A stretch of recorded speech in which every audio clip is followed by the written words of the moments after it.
How's it going, everybody? Welcome back to New Mexico State Men's Basketball News. I'm Marshall, and today's video is going to probably be another quick one. Just going to give you guys a couple updates since the last video I made on Friday, so let's get to it.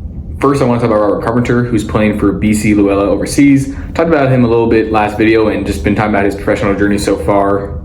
He scored 12 points in their first preseason game last week, and they had their first game on Friday, I believe. I wasn't able to find out how many points he had, but I know he had 2 big dunks that were awesome. If you guys haven't seen it, make sure you go check out NM State MVB News on Instagram, which is where I reposted it from BC Luleå, and we collaborated on a post. And like I said, my account for the basketball team and their account, we collaborate a lot, so it helps get a lot of extra posts out, and helps me keep updated with how Robert's doing. And he was a good friend of mine and just a great player for the Aggies, and it'll be good to deliver that information for you guys as time goes on. We also signed 2 high school players for next year out of the class of 2026, both guards. One being Caden Defabag. He's 6'5", shooting guard. Also can shoot the ball well, and he thinks he has a pretty high chance of being a solid player. Not sure what star he is. I think he might have been like a 3-star recruit, but I'm not sure on the top of my head. But he's a guy that can come in and just play very well. Can shoot the ball at a high level. Has played very well in high school. Expected to do a lot of great things at the collegiate level. I'm not sure what his exact stats are in high school, but they're pretty good to earn him a Division I scholarship. As you guys know, with a lot of freshmen coming in, especially at the mid-major level, they don't always make an impact right away, but he's a guy that definitely has a chance to do so. And if not right away, hopefully throughout his career, he can do great things. It's just great to see Coach Hoon and his staff, developing and getting ready for the future. DeLon Grant is also a guy we signed out of high school, out of the class of 2026, 6'3", so a little shorter than Caden, but he played for St. Francis High School in California, which is a really, really good high school. They developed a lot of great talent. If you guys have seen Coach Carter, they're featured in that. And then in Last Chance U basketball, Coach Mosley's son played there. Now he plays Division I basketball for Cal Poly.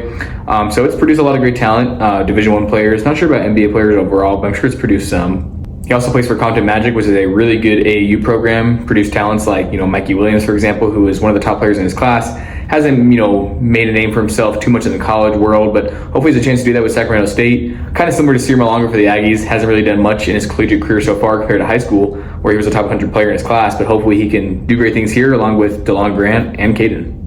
Kind of like Caden, wasn't able to find a whole lot of stats on DeLon, but I think he's playing for Sierra Canyon now, which is where LeBron's son Bronny played, and they're a great program as it is, just like St. Francis, so he's playing with really, really good competition. I think he's going to come in with all that great experience, and again, kind of like Caden, if he's not able to contribute right away, I believe if he stays with the program for a few years, he can definitely develop into a very great player.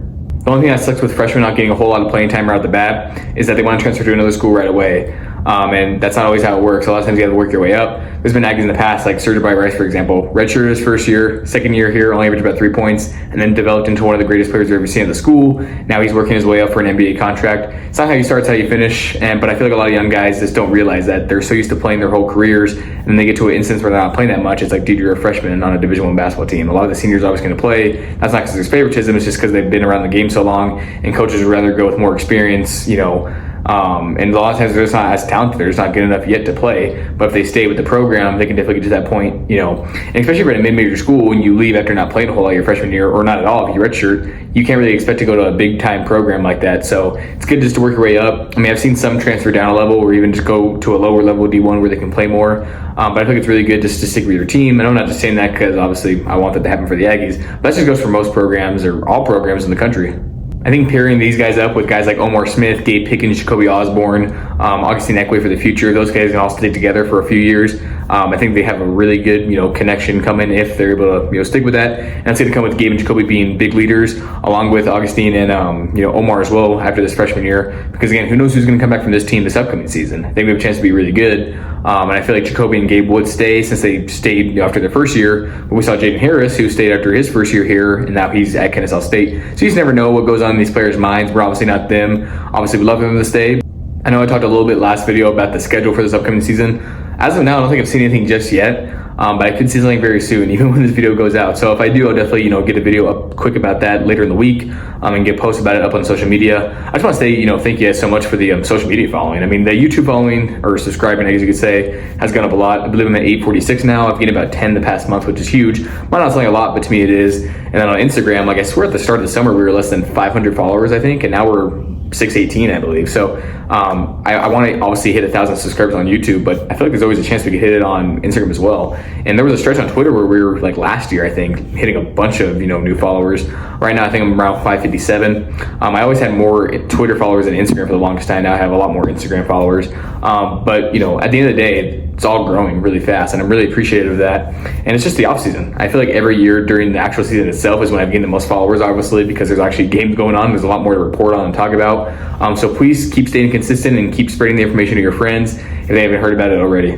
That's going to close out for the video today. Just wanted to give you guys a couple updates on those high school players. I know I've talked a lot about, who didn't offer in all these players in the past. And it's just great to see that, they're finally signing, because I feel like a lot of them will sign other programs or bigger programs if they can, or just find a better situation. But it's nice to see these guys come to the Aggies. Hopefully they don't decommit, because that's obviously a thing. We've seen players go to commit to 4 different schools before they're even in college. So hopefully that doesn't happen with these guys. Hopefully they stay committed. And again, we had a junior day on the first day of, the day of the first game for Aggie football, which the football team did just lose 49-14 against La Tech. So hopefully they do better against UNM in their next game. But possibly a lot of juniors coming in too that will end up signing. Some of them from New Mexico, so that could always help out where they want to stay close to home. But a lot of the ones that are from New Mexico are from Albuquerque, so maybe they want to go to UNM, assuming they're offered there too, which I think they are. There's a lot going on, obviously, but if any more players sign, I'll definitely make a video about it, or if there's any more news about the scheduling, or just any news in general, I'll make a video about it. I really hope you guys enjoyed this video, and I really appreciate you guys for watching it, and I'm out.